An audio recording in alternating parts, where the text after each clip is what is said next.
Hello everyone, I am Shiv Kumar Sinha. Welcome to YouTube channel My Observation Life. Discussion on Indian politics की श्रृंखला में आज part 5 प्रस्तुत कर रहे हैं। पार्ट 5 में जो फोकस का बिंदु होगा वह अपोजिशन पॉलिटिक्स इन इंडिया, विरोधी दल की राजनीतिक भारत में क्या है, इसी पर हम ध्यान केंद्रित कर अपनी चर्चा को आगे बढ़ाएंगे। सर्वप्रथम 2019 के चुनाव के बाद कांग्रेस की स्थिति बहुत दयनीय है। लोकसभा में अभी कोई भी विरोधी दल, मान्यता प्राप्त विरोधी दल नहीं है। मान्यता प्राप्ति के लिए कुल सीट्स का 10% सीट होना अनिवार्य है और कांग्रेस को 10% से कम वोट है, कम सीट्स है। अर्थात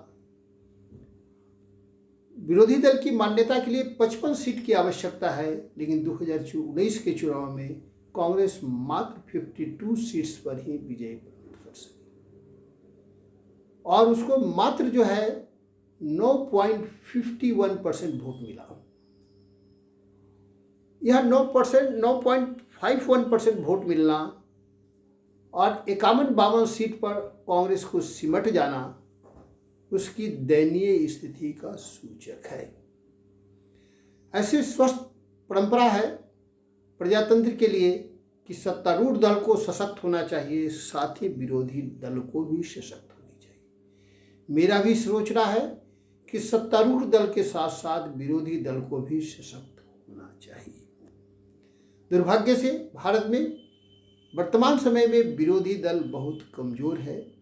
उसे मात्र 9.51% वोट मिला है और जो मान्यता चाहिए विरोधी दल की वह भी उसको मान्यता प्राप्त नहीं हो सका है। हम चर्चा करते हैं इस स्थिति का कारण क्या है। इस स्थिति के कारण पर जब हम चर्चा करते हैं तो देखते हैं कि कांग्रेस की संगठनात्मक स्थिति क्या है, वर्तमान कांग्रेस का नेतृत्व की स्थिति क्या है, कांग्रेस का यूथ ऑर्गेनाइजेशन की स्थिति क्या है, कांग्रेस की नीति क्या है, कार्यक्रम क्या है और कांग्रेस का जो सेवा दल है उसकी स्थिति क्या है। कांग्रेस को आत्मचिंतन करने के लिए इन 5-6 पॉइंट पर आत्मचिंतन करना होगा और आत्मचिंतन कर अपने आप को सुधारना होगा, तभी वह सशक्त विरोधी दल की भूमिका निभाने में सक्षम होगा, अन्यथा नहीं। सबसे पहले आते हैं नीतिगत बातें। कांग्रेस की वर्तमान समय में नीति सिर्फ यह है कि बीजेपी से जो लोग असंतुष्ट हो रहे हैं उनको संरक्षण दे, उनके प्रति सहानुभूति रखे। बीजेपी से असंतुष्ट लोग की नीति कांग्रेस से तालमेल है, कांग्रेस की नीति के अनुसार है कि नहीं, कांग्रेस की विचारधारा के अनुसार है कि नहीं, इससे कोई मतलब नहीं रह गया है। सत्तारूढ़ दल बीजेपी के जो किसी कारण से असंतुष्ट हैं, विरोध में हैं, उनके प्रति कांग्रेस बहुत आशा भरी निगाह से देख रही है और सोच रही है कि वह जाएंगे कहाँ, विकल्प के रूप में हमारे पास आएंगे। यह सोच गलत है, क्योंकि विकल्प कहीं ना कहीं अगर सकारात्मक नीति नहीं रहेगी तो दूसरे जगह जा सकती है और जा भी रही है, कहते हैं। इसलिए कांग्रेस को अपने सकारात्मक नीति पर चिंतन करना चाहिए, बीजेपी का नीतिगत विरोध करना चाहिए, चाहे वह कश्मीर का मुद्दा हो, किसान का मुद्दा हो, स्वास्थ्य का मुद्दा हो, शिक्षा का मुद्दा हो, सभी क्षेत्र में सकारात्मक विरोध की प्रवृत्ति रहनी चाहिए, यह मेरा व्यक्तिगत मानना है। इसलिए पहली चीज है कि नीतिगत मुद्दे पर स्पष्ट बातें होनी चाहिए। साथ ही साथ जो बीजेपी का प्रखर हिंदू राष्ट्रवादी का सोच है उसका काउंटर भी कांग्रेस करने में पूरी तरह सक्षम नहीं है। सिर्फ यह कह देने से कि बीजेपी गांधी के हत्यारों की पार्टी है, एक तरफा दलील देने से कार्य नहीं होगा। यह अनावश्यक इशू को उठाकर चर्चा करना से कांग्रेस सशक्त नहीं होगी, बल्कि सकारात्मक नीति अपनाना होगा। पहला मेरा जो परामर्श है कांग्रेस को सशक्त करने के लिए, कांग्रेस को नहीं, भारत में विरोधी दल को सशक्त करने के लिए जो मेरा पहला परामर्श है कि बीजेपी का सकारात्मक विरोध कर की नीति अपनाई जानी चाहिए। यह कह देने से कि बीजेपी उग्रवादियों का संगठन है पर्याप्त नहीं होगा। वह उग्रवादी कभी शिवसेना को उग्रवादी कह देती है और शिवसेना से समझौता कर देती है, कभी अकाली दल को आतंकवादी कह देते हैं कांग्रेस और उससे कभी समझौता की बात आ जाती है, कभी आरएसएस को भी आतंकवादी कह देती है और जरूरत पड़ने पर उसका सहयोग लेने की भी भावना रखती है। कांग्रेस को इस पर स्पष्ट नीति करना चाहिए, जनता में मैसेज देना चाहिए कि हम बीजेपी का इन नीति पर विरोध करते हैं। पहला नीति की बात हो गई।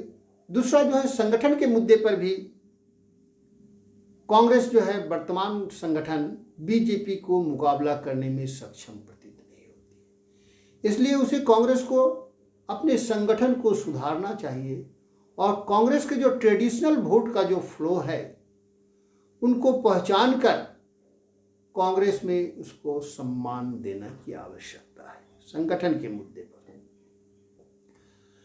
पुनः नेतृत्व के मुद्दे पर हम चाहेंगे कि बीजेपी का यह सत्तारूढ़ दल का जो नेतृत्व है बिल्कुल एक सामान्य परिवार से आया हुआ सामान्य व्यक्ति का नेतृत्व। इस सामान्य व्यक्ति के नेतृत्व का काउंटर कोई सामान्य व्यक्ति करे तो ज्यादा बेहतर होगा।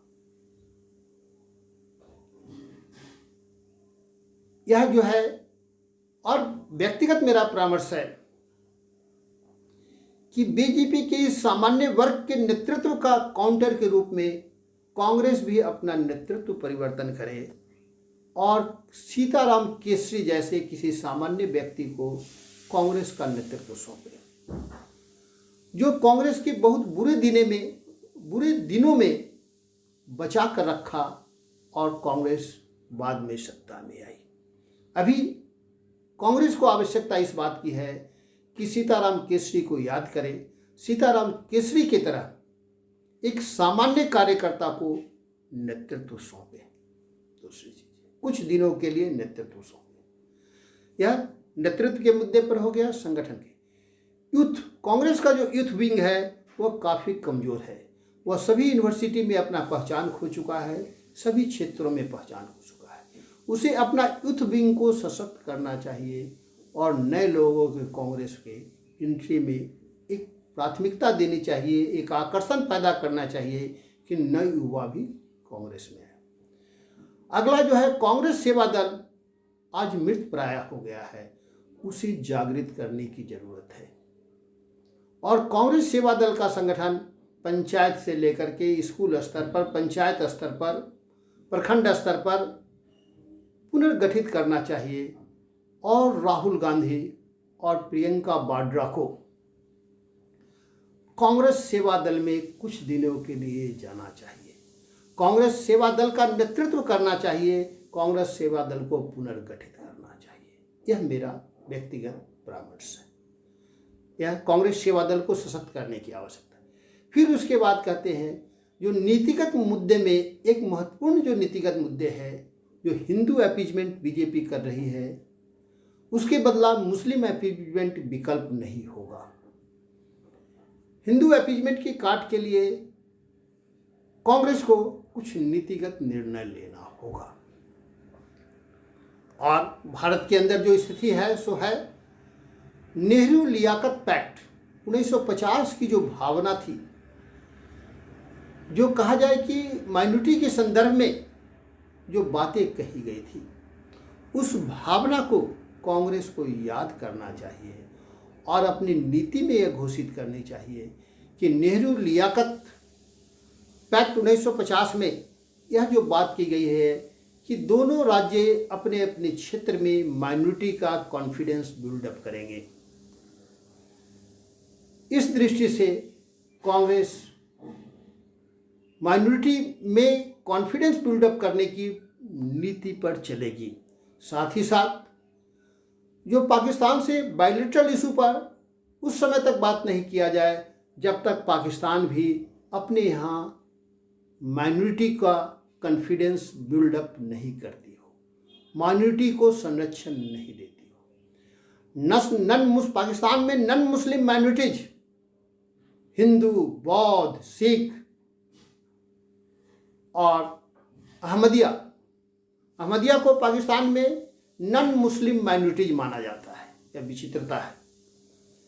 अर्थात कांग्रेस को यह नीति स्पष्ट करनी चाहिए कि पाकिस्तान में नॉन मुस्लिम, हिंदू, बौद्ध, सिख, ईसाई और अहमदिया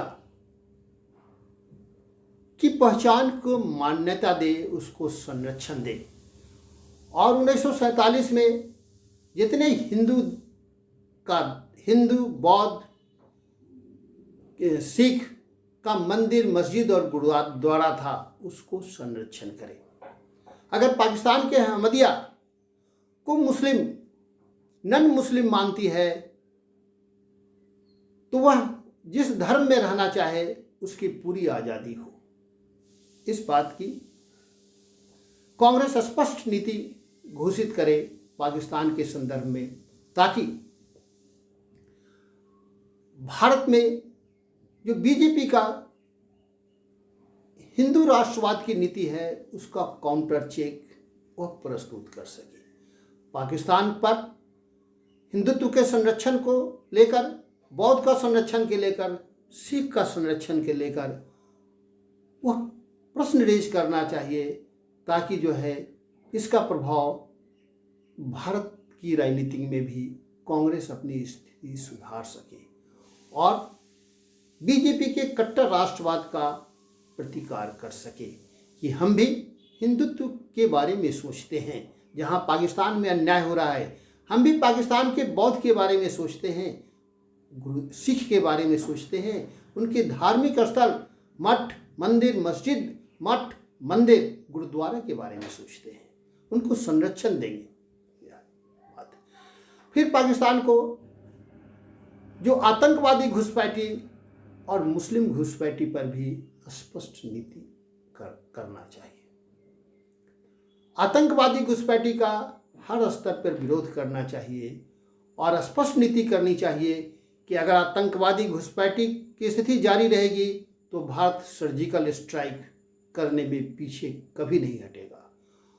और पाकिस्तान को भारत की सीमा के निकट जो भी आतंकवादी कैंप चला रहे हैं उस पर हम सर्जिकल स्ट्राइक करेंगे, नहीं तो सीमा के 25-30 किलोमीटर के अंदर कोई भी आतंकवादी कैंप भारत सरकार को पता लगता हो, देखता हो तो हम सर्जिकल स्ट्राइक करेंगे। इसलिए पाकिस्तान अपने आतंकवादी ट्रेनिंग को बंद करे, यह नीति अपना चाहिए, क्योंकि भारत में हिंदू राष्ट्रवाद का वह समर्थन पा सके।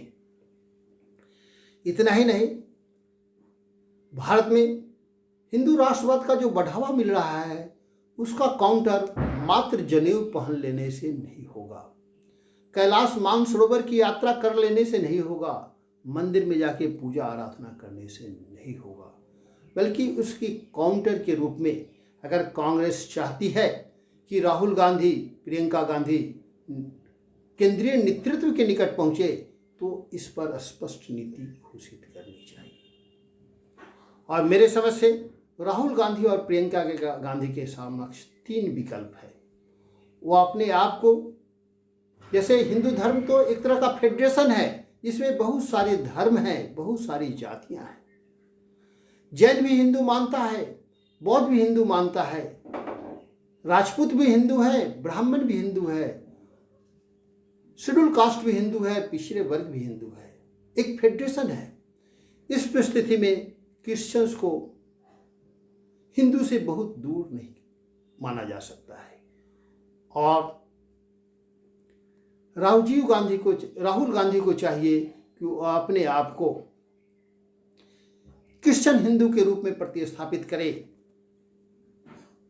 बौद्ध हिंदू के रूप में प्रतिस्थापित करे, या आर्य समाजी हिंदू के रूप में प्रतिस्थापित करे, ताकि वह प्राइम मिनिस्टर के पद के निकट पहुंच सके।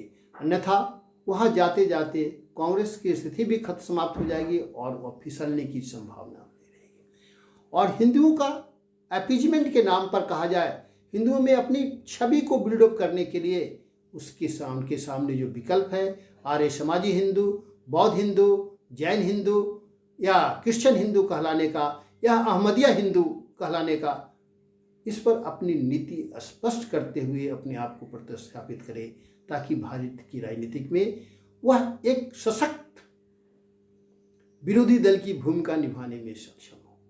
इन्हीं 4-5 बिंदुओं के विश्लेषण के आलोक में आज की परिचर्चा को मैं समाप्त करता हूँ। आगे भी हम इस पर चर्चा जारी रखेंगे और एक चर्चा कांग्रेस के संदर्भ में आगे भी करेंगे समय मिलने पर।